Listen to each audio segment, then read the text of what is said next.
Hello friends, this video on thermal properties of matter part 14 is brought to you by examfear.com. No more fear from exam. Please make sure that you have watched all the videos from part 1 to part 13 before going ahead with part 14. Calorimetry. What is calorimetry? What do you think about the term? If you break it, you get calorie plus metry. Calorie is nothing but heat. Calorie means heat. Metry means measurement. So something which talks about heat measurement, it should be calorimetry. So let us see. Calorimetry is nothing but measurement of heat.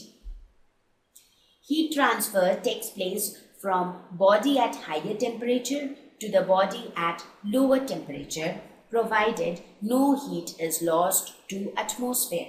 Now, heat transfer will always take place from body at higher temperature to body at lower temperature, such that no heat is lost to the atmosphere. Because sometimes it happens that even though the heat transfer took place from higher temperature body to lower temperature body, but if most of it is lost to the atmosphere, then we cannot distinguish the transfer of heat.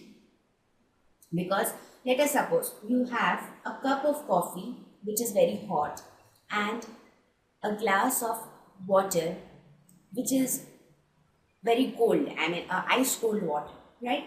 Now, if you keep both of them in contact with each other, what do we expect? We expect that transfer of heat will take place from the cup of coffee to the ice cold glass of water.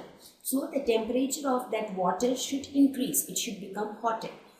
Now, when you keep these two glasses inside an insulated chamber, you see that you can very easily distinguish that the glass of water became very hot due to the transfer of heat. But if you keep it open to the atmosphere, some of the amount of heat energy will get lost to the atmosphere.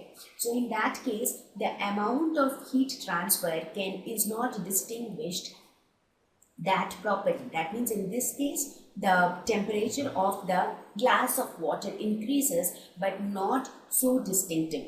The principle of calorimetry is heat lost by one body is equal to the heat gained by another body.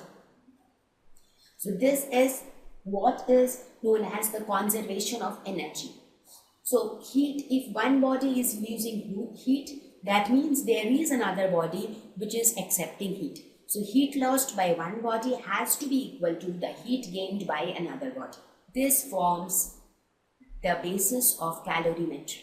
Device which measures heat is known as calorimeter. Thank you. Please visit examfear.com to watch free educational videos, try free online tests, get the best quality study materials, study from the best tutors and mentors, and much more. Thank you once again.